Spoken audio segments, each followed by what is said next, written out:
وفيها أنه تنقيض العقود بما دل عليها من قول أو فعل. Pada ayat ini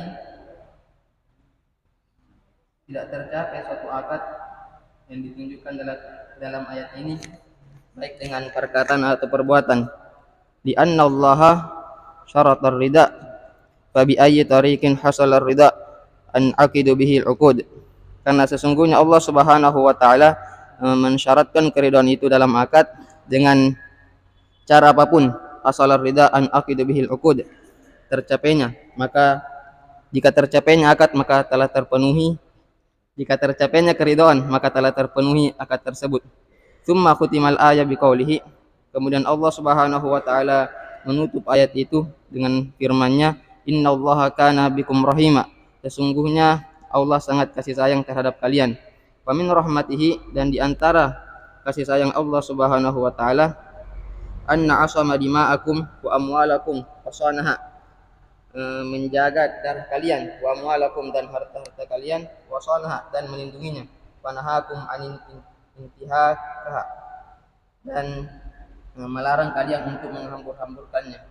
Tsumma qala, kemudian Allah Subhanahu wa taala berfirman, wa may yaf'al dzalik, dan barang siapa yang mengerjakan hal itu, akala amwali bil batil, maksudnya memakan harta dengan cara yang batil, wa qatalan nufusi, atau dan membunuh jiwa-jiwa, udwanan wa zulman, dengan cara kebencian, ay la jahla wa nisyanan, di mana orang tersebut tidak bodoh dan tidak lupa, fasawfa nuslihi nar, maka kami akan memasukkannya ke dalam neraka, ay azimatan kama yafiduhu tankiru, sebagaimana yang dipahami dari lafaz nakirah. Wa kana dzalika 'ala Allah yasira, dan itu sangat mudah bagi Allah Subhanahu wa taala.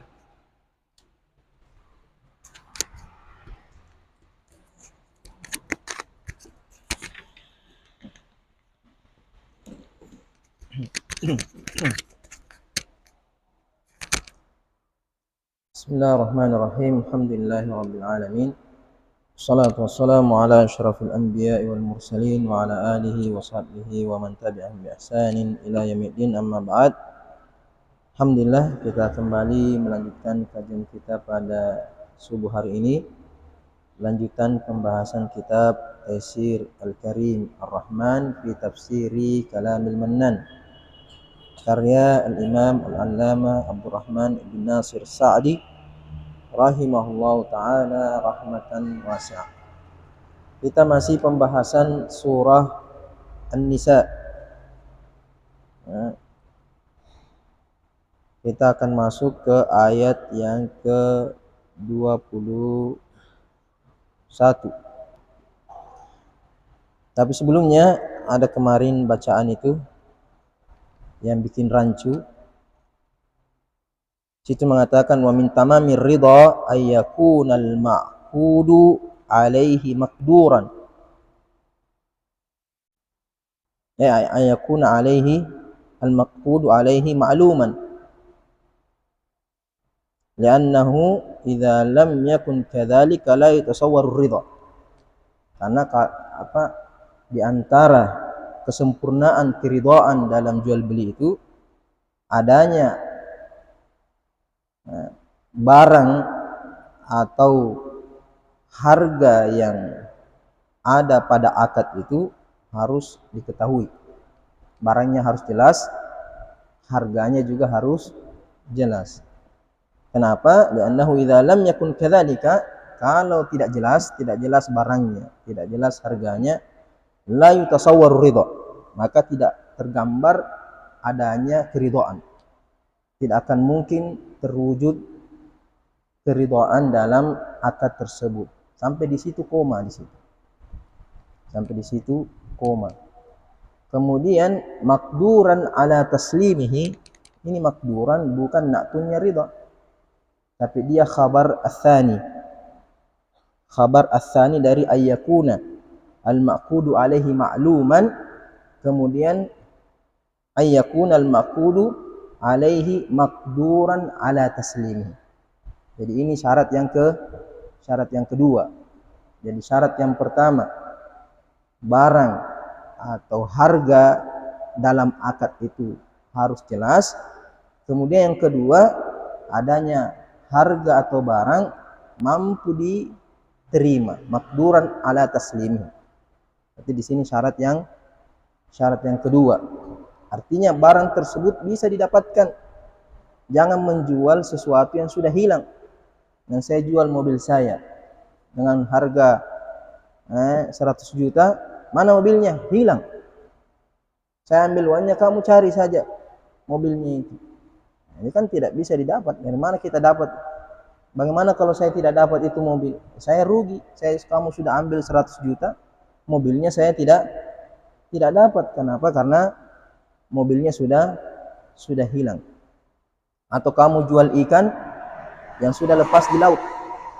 Dan saya jual ikan saya tadi, mancing saya jual 10.000. Mana ikannya? Sudah lepas. Kamu cari sendiri kembali. Itu tidak makduran alaihi. Atau barangnya ada, barangnya jelas. Saya jual mobil.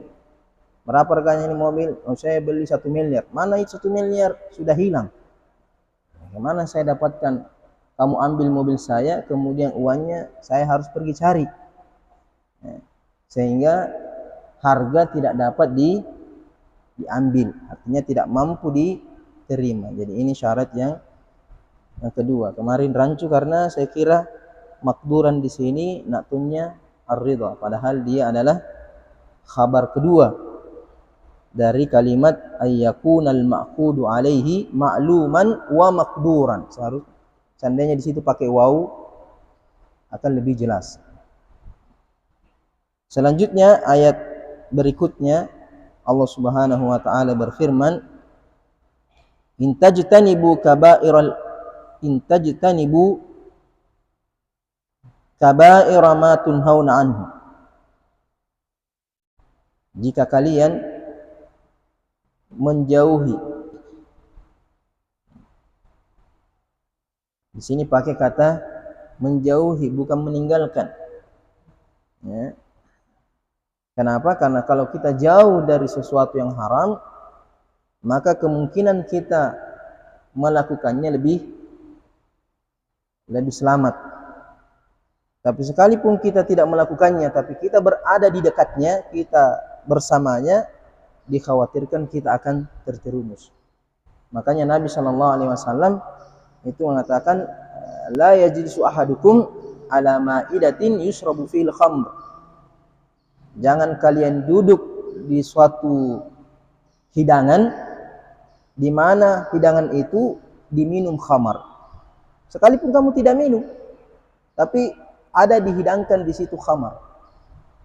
Kenapa? Karena khawatir. Karena kamu keseringan lihat orang minum khamar bersama dengan orang yang minum khamar, akhirnya kamu juga lama kelamaan minum juga, atau makan juga makanan yang diharamkan, ya. Atau kamu kerja atau berada di tempat yang banyak dilakukan perzinahan, dikhawatirkan lama-lama kamu tergoda akan melakukan juga. Jadi di sini kata ijtanibu artinya menjauhi. Jangan dekat-dekat, bukan hanya tidak melakukan, tapi juga menjauhinya, tidak mau dekat-dekat dengan orang atau tempat yang dilakukan dosa besar. Apabila kalian menjauhi, meninggalkan dan menjauhi dosa-dosa besar, ma tunhauna anhu,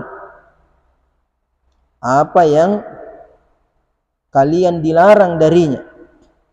Al-kabair, apa itu dosa-dosa besar? Dosa paling besar adalah syirik. Dosa paling besar adalah syirik. Inna syirka la zulmun azim. Kemudian setelah itu, dosa besar itu yang ada nasnya. Nabi mengatakan, ijtanibu as-sab'al mubiqat. Jauhi 10 yang membinasakan. Atau mengatakan minal kabairi kadza kadza kadza. Atau Nabi sendiri yang menyebutkan bahwa itu termasuk dosa besar. Maka itu dianggap dosa besar. atau sesuatu yang perbuatan yang diancam dengan hukuman yang sangat berat, termasuk yang ada hududnya, seperti membunuh, berzina, mencuri, minum khamar, menuduh orang berzina. Nah, itu semua termasuk dosa-dosa besar karena ada hukuman hadnya, hukuman qisasnya. Begitu juga semua perbuatan yang dilaknat. Kalau ada innallaha la'ana akilar riba wa mukilahu. Allah melaknat orang yang makan riba dan yang memberinya, yang memberi makan riba. Kemudian Nabi juga mengatakan la'anallahul muhallil wal muhallilalah. Allah melaknat orang yang menghalalkan. Al-muhallil di sini orang yang menikahi wanita yang sudah ditalak 3. Dia nikahi dengan niat supaya bisa kembali kepada suaminya yang pertama, itu al-muhallilalah. Jadi Allah melaknat suami yang menyuruh orang untuk menikahi istrinya kemudian diceraikan supaya dia bisa kembali kepada istrinya karena sudah dia talak 3. Karena kalau dia sudah talak 3 tidak boleh lagi kembali kecuali dinikahi oleh laki-laki lain. Jadi dia panggil orang, "Dan sini kamu dulu. Kamu nikahi istri saya tapi jangan sentuh-sentuh. Nanti kalau sudah akad baru kamu ceraikan. Baru dia lagi kembali." Itu namanya al-muhallil dan al-muhallilalah. Pokoknya semua dosa-dosa yang ada ancaman laknat atau ada murka Allah, ghadiballahu alaihim wa la'anahum wa adalahum, itu semua dikategorikan dosa-dosa besar. Termasuk mencaci maki orang tua. La'anallahu man la'ana walidayhi. Kata Rasulullah, Allah melaknat orang yang melaknat kedua orang tuanya. Sahabat bertanya, karena di masa sahabat tidak masuk di akal anak itu melaknat kedua orang tuanya, mustahil. Di masa jahiliyah, sekalipun mereka berada di masa jahiliyah, tapi mereka sangat memuliakan orang tuanya. Sehingga bertanya, "Nah, ya Rasulullah, ayal'anur rajul walidayhi?" Apakah ada seseorang yang melaknat kedua orang tuanya? Saya mengatakan ayal'ana ar-rajula ayal'ana ar-rajulu walida ghairihi fayal'anu walidahu. Jadi ketika dia mencaci menghina kedua orang tua orang lain, kemudian orang tersebut membalas mencaci maki orang tuanya, maka dia termasuk telah melaknat kedua orang tuanya karena dia yang menyebabkan orang tuanya dilaknat. Jadi dia tidak secara langsung melaknat kedua orang tuanya, dia tidak secara langsung mencaci maki orang tuanya, tapi dia caci maki orang tuanya orang, kemudian orang itu membalas juga dengan mencaci orang tua dia, maka dia termasuk orang yang telah melaknat kedua orang tuanya karena dia menjadi sebab orang tuanya dilaknat. Itu semua ciri-ciri atau tanda-tanda sesuatu itu termasuk dosa besar. Diancam tidak masuk surga, termasuk juga dosa besar. Kata Rasulullah, la yadkhulul jannata qati', tidak masuk surga orang yang memutus silaturahim. Itu dosa besar semua itu. Yang sampai dianggap memutuskan silaturahim itu dosa kecil, tidak, dosa besar. Sampai-sampai rahim bergantung di arsy-Nya Ar-Rahman mengatakan, Allahumma sil man wasalani waqta man qata'ani. Ya Allah, sambunglah orang yang menyambung saya dan putuskan orang yang memutuskan saya. Artinya sambung dengan rahmat, kasih sayang, pahala, dan diputuskan dengan rahmat dan pahala kasih sayang dari Allah Subhanahu wa ta'ala. Jadi siapa apabila kalian, kata Allah, menjauhi dosa-dosa besar yang dilarang kepada kalian, nukaffir ankum sayyi'atikum, maka kami akan mengampuni dosa-dosa kecil kalian. Jadi kalau dosa-dosa besar kita tinggalkan, maka dosa-dosa kecil yang kita lakukan otomatis diampuni oleh Allah Subhanahu wa ta'ala. Wa nudakhilkum mudkhalan karima, nukaffir ankum sayiatikum wa nudakhilkum mudkhalan karima, dan kami memasukkan kalian ke tempat yang mulia. Qala Syekh rahimahullah ta'ala, wa'adahum annahum idza ijtanabu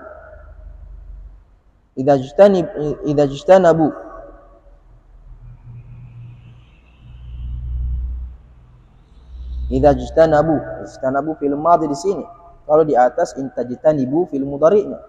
Ijtanaba yajtanibu. Idza ijtanabu, apabila mereka, jadi Allah berjanji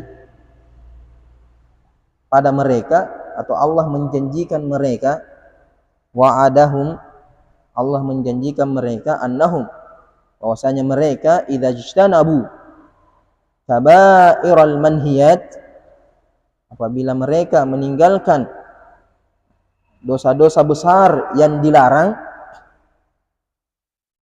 ghafara lahum jami'adz dzunub, maka Allah akan mengampuni seluruh dosa-dosa mereka, seluruh, tanpa terkecuali.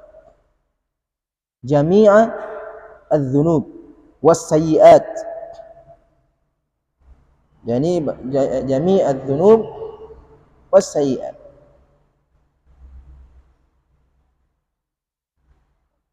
Wa adkhalahum mudkhalan karima,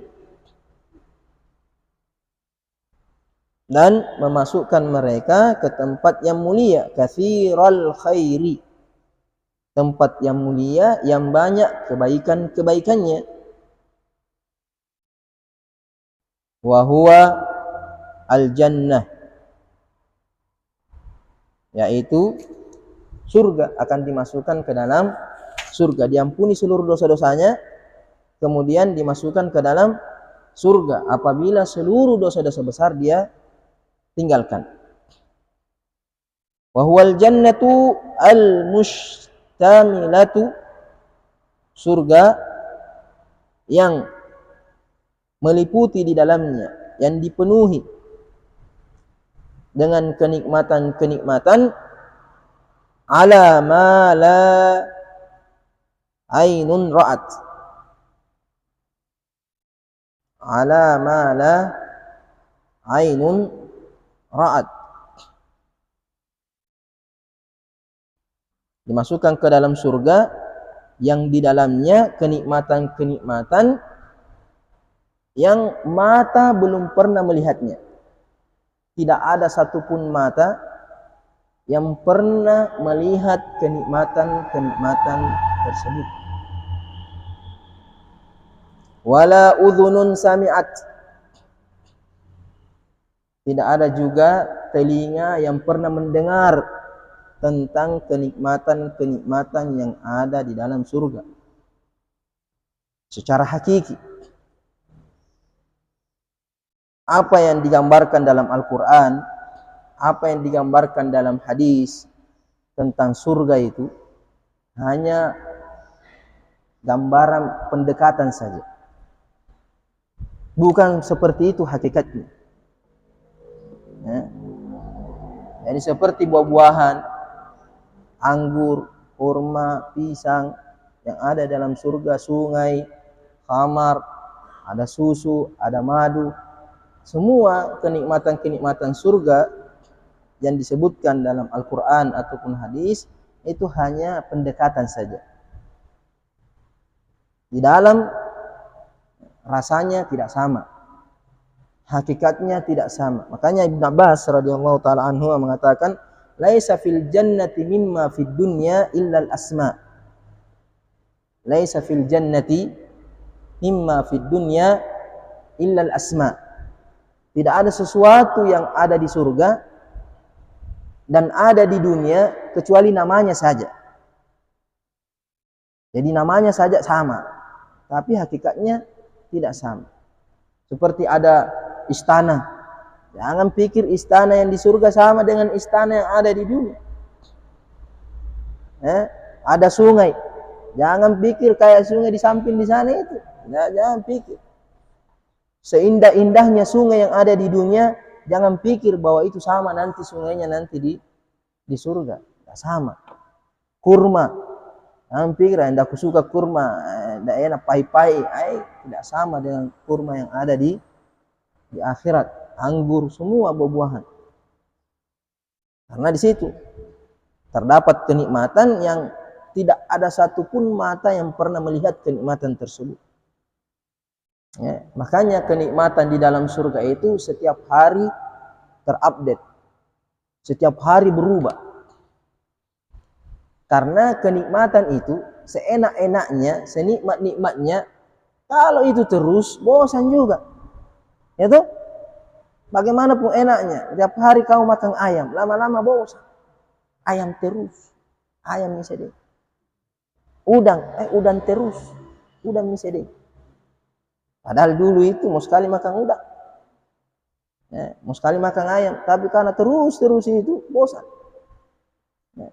Hanya coba lihat chef-chef itu, orang-orang masak itu, selalu diinovasi. Rasanya, apanya, terkadang dilapisi mie emas, dilapisi mie perak. Karena apa? Kepuasan itu sudah hilang, sudah terbiasa dengan kenikmatan-kenikmatan, bosan. Apalagi di dunia ini memang kenikmatannya membosankan. Di akhirat itu, di surga tidak ada bosannya orang. Karena terus, hari ini lain rasanya, besok lain lagi rasanya, besok lain lagi rasanya, besok lain lagi rasanya. Terus berganti rasanya. Sehingga kenikmatan itu senantiasa baru. Hanya di sini mengatakan ala ma la ainun ra'at, dipenuhi dengan kenikmatan yang tidak ada mata yang pernah melihatnya, wala udhunun sami'at, tidak ada juga mata telinga yang pernah mendengarnya, wala khatara ala qalbi bashar, tidak pernah juga terbesik di hati seorang manusia mengatakan kayaknya begini, kayaknya di surga itu begini. Jangan pikir, tidak pernah. Kenikmatannya tidak pernah terbayangkan. Tidak pernah terbayangkan di dalam hati seorang manusia pun. Nanti kita lihat, nanti kita rasakan kalau sudah masuk. Nanti kita tahu kalau kita sudah masuk. Ini teks hadis. Jadi yang disebutkan di Syekh di sini, ma la ainun ra'at wa la udhunun sami'at wa la khatara ala qalbi bashar. Ini hadis Abu Hurairah radhiyallahu taala anhu. Nabi sallallahu alaihi wasallam menyebutkan firman Allah Subhanahu wa taala, hadis qudsi. Allah mengatakan, a'adadtu li'ibadis shalihin. Saya mempersiapkan, menyiapkan bagi hamba-hambaku yang saleh di surga ma la ainun ra'at wa la udhunun sami'at wa la khatara ala qalbi basharin zukhran balha. Simpanan yang Allah persiapkan untuk hamba-hambanya. Ma utli'tum alaihi, saya tidak pernah menampakkan kepada mereka. Artinya tidak pernah. Makanya Nabi SAW pernah suatu hari sholat. Kemudian Nabi dibukakan surga di depannya. Terbuka surga di hadapannya Nabi SAW. Akhirnya Nabi melihat satu buah, mau dia ambil, maju ke depan mau dia ambil. Tapi langsung ditutup. Sahabat ketika setelah sholat bertanya, Rasulullah, kenapa tadi kalau kamu sholat itu maju ke depan kayak mau mengambil sesuatu? Jadi sahabat tidak lihat, Nabi yang melihat. Dan tadi saya lihat surga, saya lihat buah, saya mau ambil buahnya. Seandainya saya dapatkan itu buah, maka tidak akan habis sampai hari kiamat. Buah itu tidak akan habis sampai hari kiamat. Baru satu buah itu tidak akan habis dimakan oleh seluruh manusia sampai hari hari kiamat. Tapi Allah belum waktunya.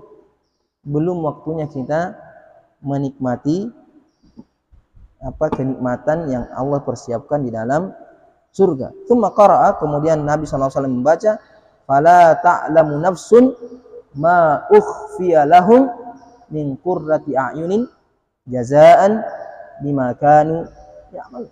Tidak ada satupun orang yang mengetahui apa yang Allah simpankan, apa yang Allah sembunyikan untuk mereka dari qurrat a'yun.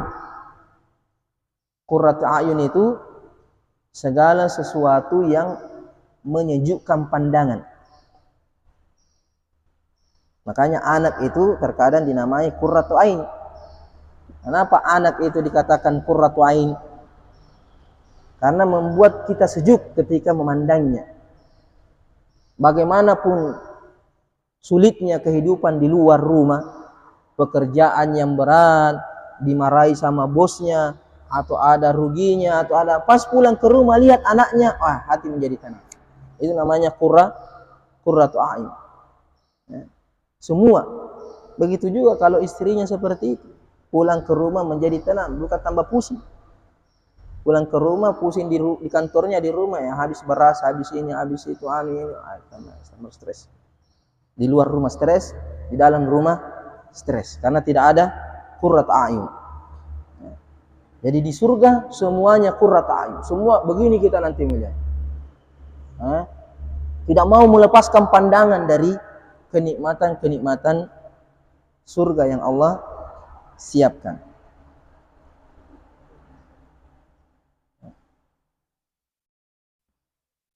Wa yadkhulu fi ijtinabil kaba'ir, dan termasuk juga meninggalkan dosa besar fi'lul faraid, melakukan fardu-fardu, kewajiban-kewajiban. Karena kalau kamu tidak melakukan kewajiban, berarti kamu melakukan dosa besar. Jadi tidak sholat termasuk dosa besar. Tidak sholat 5 waktu, terus mau diampuni dosa-dosanya, bagaimana caranya? Jadi ada orang puasa Ramadan, salat malam, salat tarawih, bersedekah, tapi tidak salat 5 waktu. Bagaimana bisa diampuni dosa-dosanya? Salat tahajud tapi tidak salat subuh, karena ketiduran, mengantuk, pulang istirahat, siang baru salat subuh. Ini caranya. Amalan sunnah melalaikan dari amalan yang wajib. Jadi meninggalkan kewajiban termasuk dosa besar. Meninggalkan kewajiban termasuk dosa besar. Seluruh kewajiban, seluruh yang wajib-wajib. Puasa, zakat. Nah bilang, saya tidak minum khamar, saya tidak berzina, tapi tidak bayar zakat kok, sama sih. Wajib bayar zakat, kemudian dia tidak bayar zakat, sama saja.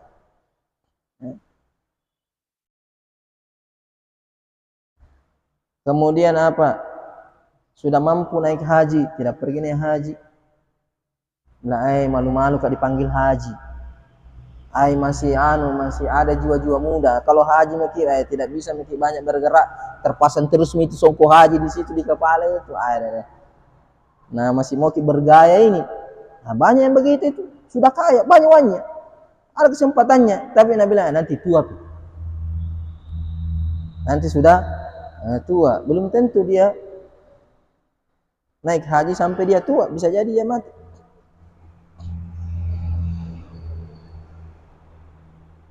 Termasuk melalaikan kewajiban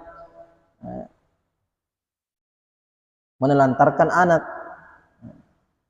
tidak mendidik anaknya dengan baik, tidak menafkahi istrinya. Nah banyak juga itu yang keluar berdakwah, anaknya istrinya terbengkalai di situ, tidak dinafkahi dengan nafkah yang cukup. Nah itu dosa besar juga itu. Melalaikan kewajiban. Termasuk kamu dibiayai untuk belajar, ya tuh, Kamu dikasih beasiswa. Apa gunanya di beasiswa? Untuk dipakai tidur-tidur atau dipakai belajar? Kewajiban kamu adalah belajar. Ketika tidak belajar, berarti dosa besar juga itu. Begitu juga orang tuamu. Yang sampai orang tua tidak, orang tuamu memberi kamu biaya menyekolahkan kamu, maka kewajiban kamu adalah belajar. Kecuali kalau kamu tidak dibiayai orang tuamu, terserah kamu mau belajar tidak belajar, kamu sendiri yang bayar SPP, kamu sendiri yang bayar dirimu, urusanmu itu. Tapi ketika kamu dibiayai, karena orang tua itu kewajiban membiayai anak itu hanya sampai balik. Orang tua wajib menafkahi anak laki-lakinya hanya sampai balik. Kalau perempuan sampai menikah. Kalau anak perempuan, itu orang tua wajib membiayai, menafkahi anaknya sampai dia menikah. Tapi biaya sekolahnya tidak, biaya makannya saja. Karena pendidikan itu yang penting cukup pendidikan agamanya, sudah. Adapun pendidikan yang tinggi-tinggi itu orang tua bersedekah sama kamu. Itu sedekah dari orang tuamu. Jadi kamu tidak bisa memaksa. Ya. Karena bukan lagi kewajibannya. Ketika orang tua bersedekah, berarti wajib bagi kamu. Ya. Karena itu adalah amanah. Menunaikan amanah hukumnya wajib. Ketika tidak melaksanakan amanah, berarti dosa besar. Kata Rasulullah, la imana liman la amanatalah. La imana liman la amanatalah. Tidak sempurna keimanan orang yang tidak menunaikan amanah. Amanah apa saja? Amanah apapun. Ketika kamu diberikan amanah, diberikan tugas, apalagi kalau ada gajinya, maka wajib mengamalkannya, menunaikannya. Tidak menunaikannya berarti termasuk dosa besar. Jadi saya mengatakan wa yadkhulu fi ijtinabil kaba'ir fi'lul faraid. Melakukan amalan-amalan yang fardu, yang wajib, allati yakunu tarikuha murtakiban kabiratan, yang mana orang yang meninggalkan fardu-fardu tersebut termasuk atau menjadi orang yang melakukan dosa besar. Kasalawatil khams, sama seperti salat 5 waktu. Wal jumu'ah, salat Jumat. Kalau tidak salat Jumat, salat duhur saja padahal dia bisa salat Jumat, maka dia berdosa. Kalau dia cuma salat duhur, kalau tanpa uzur. Wal jumu'ati wa shaumi Ramadan, berpuasa di bulan Ramadan. Ketika meninggalkan semua kewajiban-kewajiban ini, maka dia termasuk telah melakukan dosa besar. Kama qala Nabi sallallahu alaihi wasallam, sebagaimana Nabi sallallahu alaihi wasallam bersabda, as-salawatul khams, salat 5 waktu, wal jumu'atu ilal jumu'ati, salat Jumat sampai kepada salat Jumat berikutnya, wa Ramadan ila Ramadan, wa Ramadan ila Ramadan,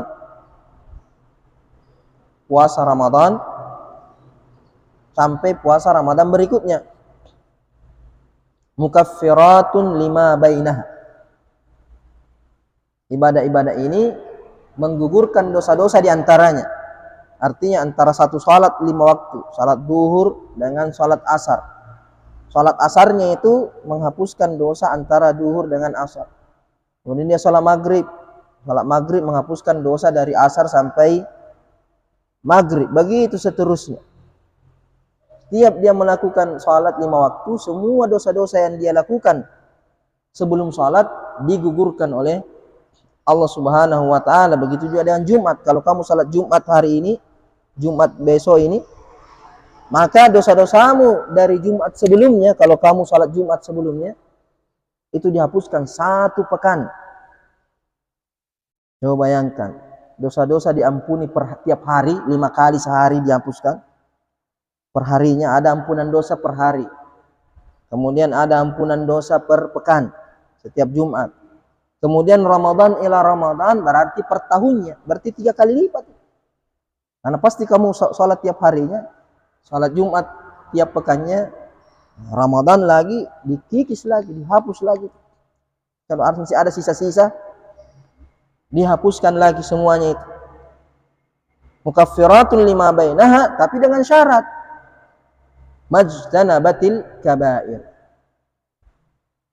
atau majtunibatil kabair, selama dosa-dosa besar ditinggalkan. Jadi salat menghapus dosa-dosa, hanya dosa-dosa kecil saja. Begitu juga dengan seluruh amal ibadah yang Allah katakan akan menghapuskan dosa-dosa. Melangkah ke masjid, dihapuskan dosa-dosa, tapi cuma dosa kecil, bukan dosa besar. Itu pendapat yang rajih jumhur ulama, bahwa seluruh amal ibadah yang ada janji ampunan dosa hanya dosa kecil. Kalau ada dosa besarnya harus taubat, harus dia tinggalkan dulu. Karena dengan syarat di sini majtunibatil kabair, selama dia atau selama dosa besar itu dijauhi. Jadi kalau kamu dapat hadis, siapa yang melakukan ini diampuni dosa-dosanya, maka yang dimaksud cuma dosa kecil. Dosa besar membutuhkan taubat. Itu di dunia, kalau masih hidup. Tapi kalau di akhirat, maka semua dosa Allah ampuni, baik dosa besar maupun dosa kecil.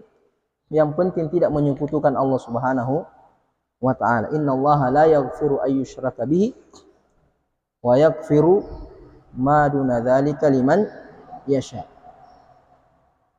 Sekalipun dia tidak taubat, sekalipun dia mati dalam keadaan maksiat, masih tetap di bawah masyiannya Allah, kehendaknya Allah. Kalau Allah mau dia diampuni, kalau Allah mau dia diazab dulu baru dimasukkan ke dalam surga, selama dia tidak menyekutukan Allah Subhanahu wa ta'ala.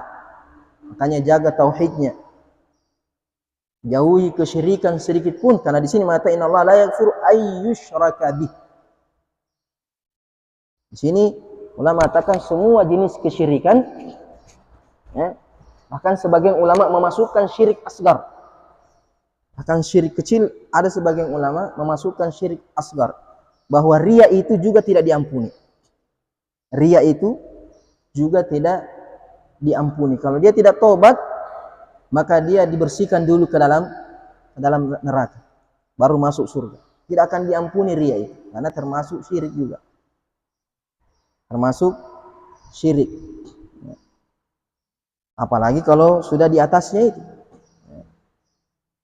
Jadi di dunia Allah tidak mengampuni dosa-dosa kita di dunia, dosa besar, kecuali dengan taubat di dunia. Tapi kalau di akhirat, maka Allah Subhanahu wa ta'ala mengampuni dosa apapun, sebesar apapun, sebanyak apapun, selama meninggalkan syirik. Allah dalam hadis qudsi Allah mengatakan, ya ibna Adam, lau ataitani biqurabil ardi khataya.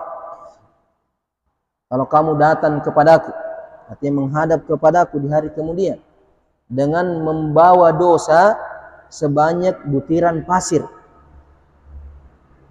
Berapa banyak butiran pasir itu? Satu terek saja, siapa mau hitung? Satu terek pasir, berapa isinya pasir itu satu terek? Ada yang pernah hitung? Satu terek. Belum lagi satu gunung yang di laut, seluruh dunia. Dan seandainya kamu datang menghadap saya, kata Allah, dengan dosa sebanyak butiran pasir yang ada di muka bumi ini, tsumma laqitani la tusyrik bi syai', kamu datang kepada saya tapi tidak menyekutukan saya dengan sesuatu pun, la tusyrik bi syai'an, syai'an nakiratu fidul umum, la ataituka bi qurabiha maghfirah, maka saya akan menemui kamu dengan ampunan sebanyak butiran-butiran pasir tersebut. Itu yang penting apa? Yang penting tidak menyekutukan Allah Subhanahu wa taala. Adapun di dunia, maka dipending dulu. Sebagaimana hadisnya Abu Hurairah radhiyallahu anhu, Rasulullah SAW bersabda, "Tuftahu abwabul jannah yaumal itsnaini wa yaumal khamis." Pintu surga itu dibuka pada hari Senin dan hari Kamis. Hari ini hari Kamis. Dibuka pintu surga. Fayughfaru likulli 'abdin. Semua hamba. Sini kata likulli hamba. Semua hamba diampuni pada hari Kamis. Likulli 'abdin la yusyriku billahi syai'a. Semua hamba yang tidak menyekutukan Allah Subhanahu wa taala, semua dosanya diampuni. Illa, kecuali rajulan. Jadi semua hamba diampuni dosanya setiap hari Kamis, yang penting dia tidak menyekutukan Allah, kecuali illa rajulan kana bainahu wa baina akhihi syahna. Kecuali seseorang yang dia dengan saudaranya, dia dengan temannya, dia dengan tetangganya ada permusuhan, ada bombeknya, tidak mau ketemu, tidak mau bicara, bermusuhan. Yang kata Rasulullah, illa rajulan. Rajulan di sini masuk juga imra'ah. Yang sampai main laki-laki yang dimaksud. Tidak masuk juga imra'ah. Kecuali yang tidak diampuni dosanya pada hari Kamis dan hari Senin, seseorang yang ada masalah, ada permusuhan antara dia dengan saudaranya. Fayuqal, maka Allah mengatakan, anziru hadaini hatta yastalih. Tangguhkan pengampunan dosa dua orang ini sampai mereka berdamai. Sampai damai. Kalau sudah baku teman, minimal sudah mengucapkan salam, assalamualaikum. Baru diampuni dosa. Dan bagaimana kalau saya sudah minta maaf tidak dimaafkan? Dia yang berdosa, bukan kamu lagi. Karena kamu sudah maafkan dia, kamu sudah minta maaf sama dia, tapi dia tidak mau memaafkan. Berarti dia yang tidak diampuni dosanya, bukan kamu. Minimal mengucapkan salam. Kata Allah, anziru hadaini hatta yastaliha, anziru hadaini hatta yastaliha, anziru hadaini hatta yastaliha. 3 kali Nabi ulang. Ini kalau ada bombeknya, terkadang saudaranya sendiri yang dia musuhi. Tak mau ketemu gara-gara warisan saja. Terkadang pamannya, terkadang tantenya, keluarganya sendiri. Ini sudah 2 kali lipat. Sudah memutuskan pertemanan, memutuskan lagi silaturahim, itu 2 kali lipat.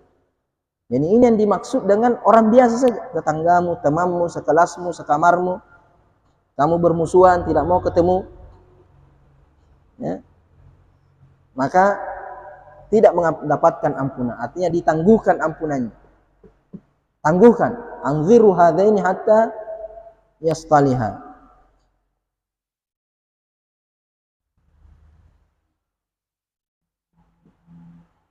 Wa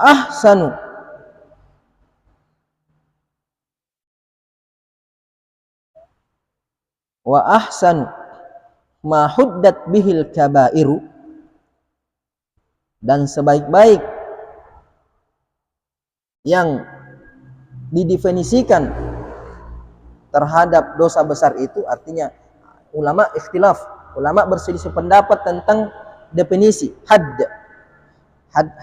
artinya apa? Batasan atau definisi. Wa ahsanu ma huddat bihil kabairu, dan yang terbaik dari pendefinisian dosa besar, karena ada khilaf, ada perselisihan ulama, apa itu yang dimaksud dosa besar, yang mana itu kategori dosa besar.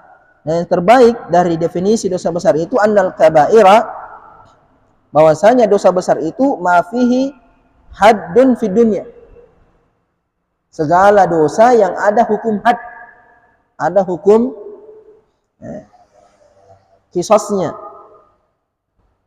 di dunia, yang ada dipotong tangannya, dicambuk, atau hukuman-hukuman yang Allah tetapkan hukumannya. Au wa'idun fil akhirah, atau ada ancaman di akhirat, tidak masuk surga, dimasukkan ke dalam neraka. Au nafyu iman, atau ada penafian iman. Terus seperti tadi itu, la imana liman la amanatalah. Kemudian Rasulullah mengatakan wallahi la yu'min, wallahi la yu'min, wallahi la yu'min. Nabi 3 kali bersumpah. Sudah bersumpah apa tujuannya bersumpah? Untuk menegaskan ucapan.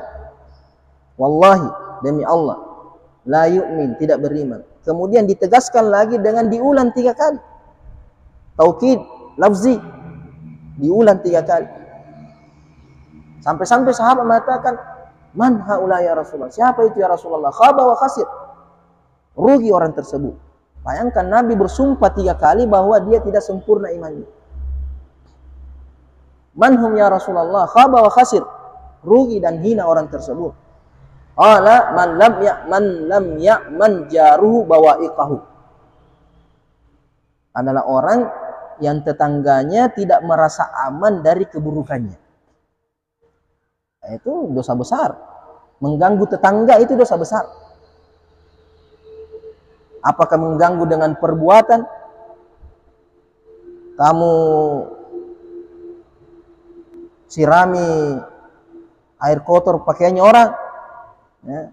Atau kamu basahi, orang sudah jemur, kamu basahi, kenapa basah lagi? Ada orang siram air dari atas. Atau kau buang sampah di halaman rumahnya orang, itu menyakiti, termasuk, ya. Atau dengan suara, kamu ribut, terganggu di sebelah tetanggamu, itu juga. Sampai ada orang sakit di sebelah, kamu ribut-ribut di sebelah. Tetangganya sabar. Iya, sabar, tapi tersakiti, sama juga. Atau dengan bau. Kamu tidak bersihkan rumahmu. Rumahku tadi tidak bersih, tapi nak cium orang di sebelah busuk. Termasuk. Ya.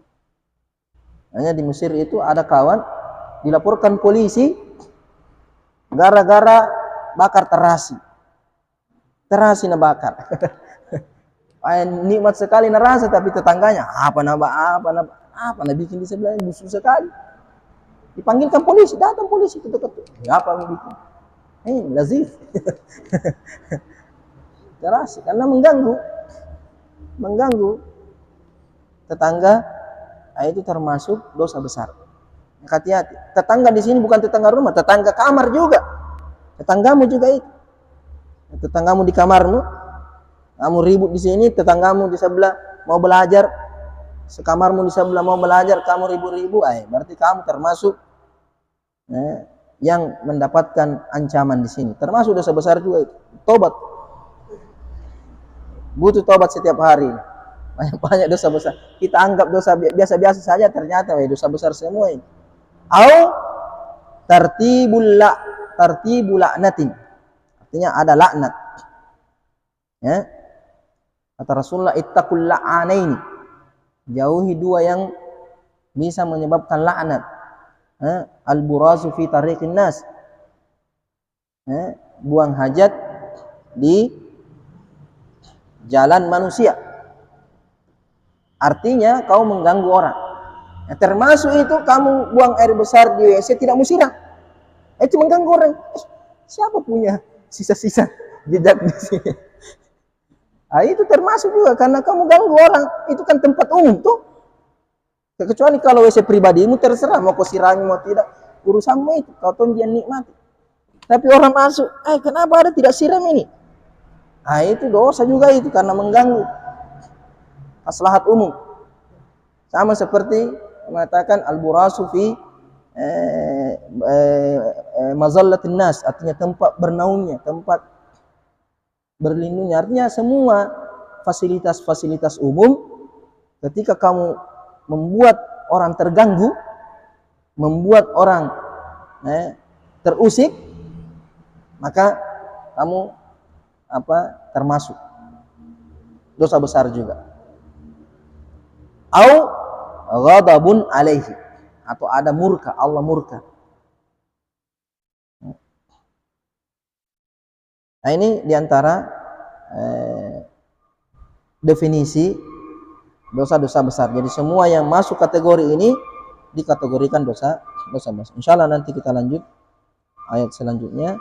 Subhanakallahumma bihamdik asyhadu an la ilaha illa anta astaghfiruka wa atubu ilaik. Bismillahirrahmanirrahim. Alhamdulillahirabbil alamin wassalatu wassalamu ala asyrafil anbiya'i wal mursalin.